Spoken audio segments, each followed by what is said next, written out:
রুটি।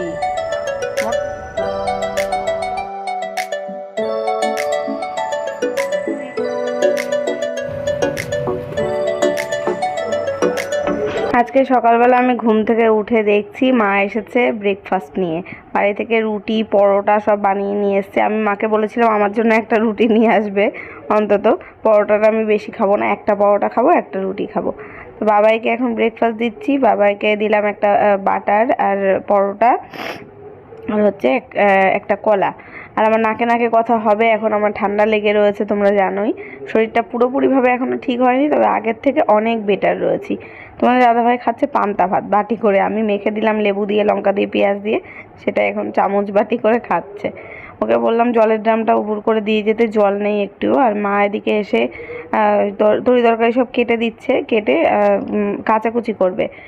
কালকে মা বলেছিল যে যা যা আছে সব ভিজিয়ে রেখে দিবি রাত্রেবেলা, আমি সকালবেলা এসে কাজ। মা তো রাতে বাড়ি চলে যায় দেখেইছো, কালকেও চলে গেছিলো। তো সকালবেলা এখন আসলো প্রায় 10টা সাড়ে 10টার সময়। আর এদিকে তোমাদের দাদাভাই বাজার করে নিয়েও চলে এসেছে, মাছ নিয়ে এসেছে, কাতলা মাছ আর চিংড়ি মাছ। আমি বলেছিলাম আনতে, লাউ ছিল ঘরে একটা, ভাবলাম কি লাউ চিংড়ি করব, কিন্তু লাউটা মা কাটলো, মাঝখান থেকে দেখছে যে পুরো পোকা, একদম পোকা লেগে গেছে, ওটা আর খাওয়া যাবে না। এখন আর কি করা যাবে, লাউয়ের অল্টারনেটিভ হিসেবে বাঁধাকপি কাটা হচ্ছে। এখন আমি কিছুটা মশলা করে নিচ্ছি আগারোর পার্সোনাল ব্লেন্ডারে।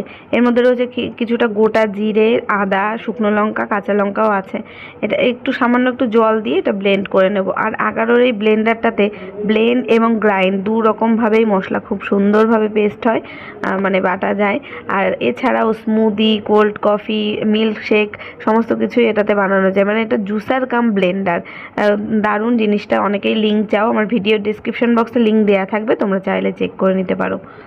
ওদিকে মা যতক্ষণে তরি তরকারি কাটছে, আমি আসলাম বিছানাটা তুলতে। সকালবেলায় ব্রেকফাস্ট করে ওষুধ খেয়ে নিয়েছি, আজকেই ওষুধের আর কি কোর্স শেষ আমার সকাল পর্যন্ত। তো আগের থেকে তো অনেকটা শরীর বেটার রয়েছে, তবে খুব দুর্বল, মানে ওআরএস খাচ্ছি, তারপরে একটুখানি এনার্জি পাচ্ছি। তাছাড়া কোনো খাবারে না রুচি নেই, মানে দুদিনের জ্বরে আমার মুখ পুরো তিতো হয়ে গেছে, কোনো খাবারে রুচি পাচ্ছি না। তো যাই হোক, এখন বিছানাটা তুলতে এসেছি, বাবাইয়ের ঘরটোর গোছানো হয়ে গেছে, এই ঘরটা গোছাবো। আর মাকে বললাম আজকে রান্নাটা আমিই করবো খুনি, তুমি কেটে কুটে গুছিয়ে টুচিয়ে দাও, আর দিয়ে মানে কাচাকুচি করে স্নান করে নাও। মা অলরেডি বাড়ি থেকে স্নান করে পুজো দিয়ে ব্রেকফাস্ট বানিয়ে বাবাকে খাইয়ে দিয়ে এসছে। আজকে মাকে বলেছি যে বাবার রান্না করে আসতে হবে না, সকালের খাবারটাই শুধু করে দিয়ে আসবে, আর দুপুরবেলা আমি রান্নাবান্না করে তোমাদের দাদাভাইকে দিয়ে পাঠিয়ে দেবো খাবার। তো মা তাই করেছে, রান্নাটা আর করে আসেনি, তবে স্নান করে বাড়িতে গোপাল আছে তো পুজো টুজো দিয়ে তারপরে আসে। তো আমার বাড়িতে এসে আবার কেচে কুচে আবার আর একবার একটু স্নান করে আমার ঘরের পুজোও দিতে হবে। এসে ঠাকুরের বাসনটাও মেজে দিয়েছে, আর মাসি ওইদিকে কাজ করে চলেও গেছে।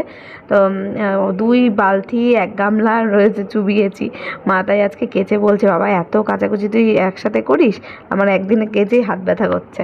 তো এদিকে দেখো রান্নার আমি কিন্তু অনেকটা এগিয়ে নিয়েছি, ওদিকে মশলা করা হয়ে গেছে, তারপরে মাছগুলো ধুয়ে লবণ হলুদ মাখানো, এই কাতলা মাছটা অলরেডি লাল লাল করে ভেজে তুলেও নিয়েছি, মাছের ঝোল অলরেডি বসিয়েছি। এখানে একটু টক ডাল করব, আম ডাল, তো সেই ডাল বসিয়েছি, আমটাম দিয়ে দিয়েছি। ভাত এদিকে ফুটে গেছে, গ্যাসটা একটু বন্ধ করে রেখেছিলাম, উবুর দেবো, মানে হয়ে গেছে ভাতটা। আর এদিকে মাছের ঝোলটা আগে করে নিচ্ছি। আর বাঁধাকপিটা লাস্টে মানে পরে কাটা হলো, তো লাউটা পচা বেরোলো দেখে বাঁধাকপিটা কাটা হয়েছে, ওটা দিয়ে চিংড়ি করব। বাঁধাকপিটা একটু ভাপিয়ে নিয়েছিলাম, আলু আর বাঁধাকপি। আর এদিকে মায়ে দেখো সমস্ত জামা কাপড় কেচে মেলেছে, প্রচুর, মানে প্রচুর। সেই বিছানার চাদর 2 ঘরে তুলেছিলাম পয়লা বৈশাখের সময়, তারপরের থেকেই তো আমি অসুস্থ হয়ে গেলাম, আর মানে কাচতে পারিনি। আর এদিকে বাবাই মোটর ছেড়ে সাইকেল ধুচ্ছে, ওর নিজের সাইকেল, আবার এটা কোন ভাইয়ের সাইকেল, বন্ধুর সাইকেল নিয়ে এসছে, তাই মোটর ছেড়ে ধুচ্ছে। আমি বললাম মোটরের জল পুরো ট্যাঙ্কি ভর্তি, এখন আবার কেন চালিয়েছিস। আর এদিকে মা স্নান করে পুজোও দেওয়া হয়ে গেছে, এখন মানে খানিকক্ষণ 1 ঘন্টা পরে গিয়ে আমি পুজোর ভিডিওটা তুলছি। আর এর মধ্যে কি বলবো, গ্যাস ফুরিয়ে গেছিলো, যেই রান্না মানে মাছের ঝোলটা কষাবো, ওই যে দেখলে না আলু পেঁয়াজ ভাজছিলাম, এই করে এইদিকে ভিডিও করতে এসেছি, তারপরে দেখছি যে গিয়ে গ্যাস লিবে গেছে। এই যে দেখো, এখন এই যে যাচ্ছি, দেখো গ্যাস পুরো অফ হয়ে গেছে। রান্না করতে করতে আজকে গ্যাস ফুরিয়ে গেছিলো, ওই জন্য না অনেক দেরি হয়ে গেল। বাবার খাবার পাঠিয়ে দিয়েছি অলরেডি, যে ভাত হয়ে গেছে, ভাত, ডাল, মাছের ঝোল, এখানে আছে টক ডাল, বাবার খাবার পাঠিয়ে দিয়েছি, আর বাবাইয়ের খাওয়া হয়ে গেছে। আর এখন এই বাঁধাকপিটা বসালাম, চিংড়ি মাছ দিয়ে বাঁধাকপি করছি। দেরি হয়ে যাচ্ছিলো, 2টো বেজে গেছিলো, তো ওই জন্য দেরি হয়ে গেছে, তো পাঠিয়ে দিলাম বাবার খাবার। তারপর এখন এই যে এটা রান্না করছি। এখন অলরেডি 2:30 বাজে। গ্যাস ফুরিয়ে গেছিলো, গ্যাস এনে দিল, তারপরে বসালাম, ওই জন্য দেরি হয়ে গেছে। এখন তো জানোই গ্যাসের ক্রাইসিস চলছে, সময় মতো আসছে না। আগে যেমন আজকে বুক করলে কালকে গ্যাস চলে আসতো, আর এখন গ্যাস নেওয়ার 25 দিন পরে বুক করতে হচ্ছে, তারও 1 সপ্তাহ পরে গ্যাস দিচ্ছে। তো আমার আগে তো যে কদিন আগে 10-15 দিন আগে গ্যাস দিয়ে গেছে, আর এই গ্যাসটা আমার চলছিল প্রায় 2-2.5 মাস মতন চলেছে এ মাসে। তো ওই গ্যাসটা আমার শ্বশুরবাড়িতে নিয়েছিল, যে ওদের ফুরিয়ে গেছিলো বলে, আর ওদের এসেছিল ওই বাড়িতে, তা আমরা আনলে নিয়ে আসা হয়ে যেত। কিন্তু তোমাদের দাদাভাইকে কদিন ধরে আমি বলছি গ্যাসটা এনে রাখো, যখন তখন ফুরিয়ে যেতে পারে। বলে না, মানে ঠেলায় না পড়লে বিড়াল গাছে ওঠে না, এরকম একটা ব্যাপার। আজকে একেবারে ঠেলায় পড়েছে, তাই গিয়ে সঙ্গে সঙ্গে গিয়ে নিয়ে আসলো। আমি এতদিন ধরে যে বলছি যে নিয়ে আসো, তার তো কোনো কানেই ঢোকে না। আনবো করে আনেই না। আজকে ওরকম রান্না করতে করতে গ্যাস ফুরিয়ে গেছে, আর আজকের দিনেই এরকম হলো। কারণ কালকে বাবা রান্না করে রেখে এসেছিলো, অত তাড়া ছিল না, কোনো অসুবিধা ছিল না। আমাদের 3টের সময় রান্না হলেও অসুবিধা ছিল না, আমরা তো খাই 3টেই।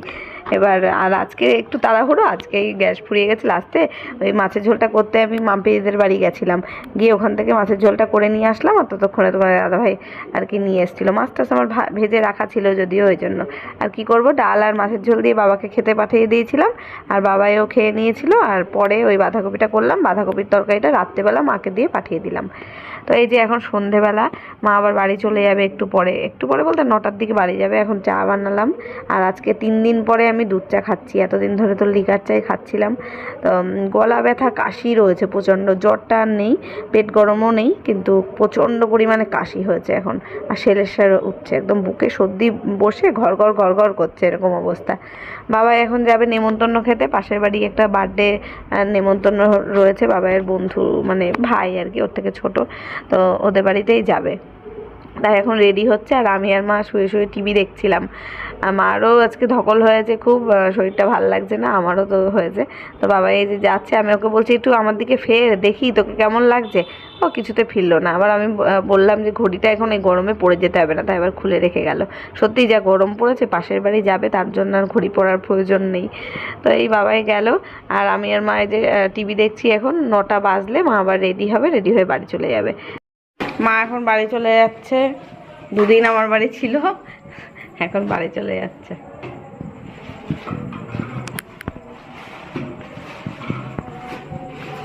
বাবাই গেছে নেমন্তন্ন খেতে বন্ধুর বাড়ি, জন্মদিনের। এই যে পাশের বাড়িটা, এই যে বাড়িটা দেখা যাচ্ছে, এই পাশের এই বাড়িটা। মাকে একটু ছেড়ে দিয়ে আসি রাস্তা পর্যন্ত, চলো।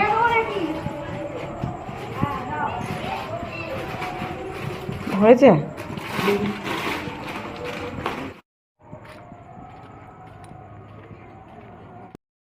তো বাড়ি চলে গেল, রাস্তা পর্যন্ত ছেড়ে দিয়ে আসলাম। আর আমি এখন একটা ওই ওআরএস খাবো। ওআরএস খেয়েই এখন জীবন গুজারতে হচ্ছে আমার, কোনো কিছু খাবারে রুচি পাচ্ছি না। ওআরএসটা খেলে একটু গায়ে শক্তি পাচ্ছি, এই যা, কোনো কিছুতে না খাবার ভাল লাগছে না মুখে। 2 দিনের জ্বরে আমার কাহিল অবস্থা।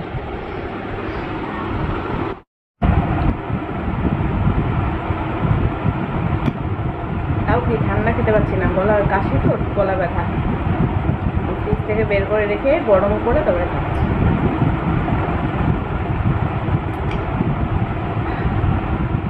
Good morning. আজকে পরের দিন সকাল, বাবা আর ওর বাবা তো ঘুম দিচ্ছে। আমি সকাল সকাল আজকে উঠে গেছি, 8:30টার সময় আমার মানে উঠে গেছি। ঘুম পাচ্ছিল না, এত গরম লাগছে না, বিছানায় শুয়ে থাকতে পারছি না, ফ্যানের হাওয়া মাথায় লাগাতে পারছি না, এসি চাললে ঠান্ডা লাগছে, কাশি, মানে শুয়ে থাকলে কাশি হচ্ছে প্রচণ্ড। কাশিটা বুকে মানে সর্দি জমে গেছে, তো যত শুচ্ছি আর গলার কাছটায় মনে হচ্ছে কি সর্দিটা জমে যাচ্ছে, আর নিঃশ্বাস নিতে পারছি না, এরম অবস্থা। তো ওই বললাম ওকে যে একটু ডাক্তারের কাছ থেকে বলে ওষুধ নিয়ে আসো, এমন ওষুধ নিয়ে আসো যাতে সর্দিটা গলে বেরিয়ে যায়। আর এই যে চা করলাম, একটু লিকার চা, আদা দিয়ে একটু মুড়ি দিয়ে চা খাবো, আর বিস্কুট। আর এই যে ওরা দুজন শুয়ে রয়েছে, তোমার দাদাভাই উঠেছে, এই যে ফোন দেখছি। আর মাসি তো এখনও আসেনি, আসবে প্রায় 10টা নাগাদ। আমি সারা ঘরের দরজা জানলা খুলে দিলাম। কালকে একবার সকাল থেকে জানো তো মানে কারেন্ট ছিল না, সকাল কি রাত্রিবেলা, অনেক রাত্রিবেলা কারেন্ট গেছে, আবার ভোরবেলার দিকে কারেন্ট গেছে, আবার দুপুরবেলা কারেন্ট গেছে। সারাদিন কালকে ঠিকভাবে ঘুমাতে পারিনি, গরমে ঠিকমতো আমার ঘুম হচ্ছে না। আর দেখবে ঘুম ঠিক মতো না হলে না শরীর বেশি টায়ার্ড লাগে। আজকে আর মা আসবে না, আজকে কিন্তু অক্ষয় তৃতীয়া, শুভ অক্ষয় তৃতীয়ার অনেক অনেক শুভেচ্ছা ও ভালোবাসা জানাই। তো মা বলেছে কি আজকে আমি আর আসবো না, তোরা আমাদের বাড়ি যাস, পয়লা বৈশাখে তো গেলি না, আজকে যাস কোনে। তা আমি কালকে দোমনা করছিলাম যাবো কি যাবো না ঠিক নেই, বলছিলাম এই গরমে রোদে আর বেরোতে ইচ্ছা করে না দিনের বেলা কোথাও, এমনি শরীরটা ভালো না। তারপরে সকালবেলা বললাম যে হ্যাঁ যাবো, মা ফোন করেছিল, তা বললাম যে যাবো ঠিক আছে। তা সকালে এখন ওদের খাবার বানাচ্ছি, বাবা আর ওর বাবা খাবে ভাত, একটু ফেনা ভাত বানাচ্ছি, ডিম সেদ্ধ এই পাশে আর কি বসাবো, আর ফেনা ভাতটা বসিয়ে দিলাম। আর চা করে নিয়েছি সকালবেলা, দেখলে মাসির জন্য চা করে রাখা আছে, মাসি আসলে খাবে। এখন এই টুকটাক যেসব কাজ আছে, ঘরদোর গোছানো, তারপরে জলের বোতল ভরা, মানে বাথরুমের মধ্যে দুটো নাইটি আছে সেটা ধুয়ে মেলতে হবে। তো এইসব কাজগুলো এখন আপাতত করতে থাকি যতক্ষণ ওরা ওঠে। আজকে তো আর বাজারঘাট করা নেই, তবে ওকে বললাম যে তুমি বাজারে গিয়ে আমার জন্য কাশির সিরাপ এনে দিও আর ওআরএসটা এনে দিও, এই দুটো এনে দিও, এই দুটো নিয়ে আমি যাই। দুটো দোকানে হালখাতা রয়েছে, একটাতে তোমার দাদাভাই যাবে, একটাতে আমি যাব, মারও নেমন্তন্ন আছে, তো মা আর আমি যাব। তো চলো আজকে তো বাপের বাড়ি যাব, সেই ব্লগটা কালকে দেখতে পারবে, আর আজকের এই ব্লগটা এখানেই শেষ করি। তো দেখা হচ্ছে নতুন ব্লগের সাথে আগামীকাল, টাটা।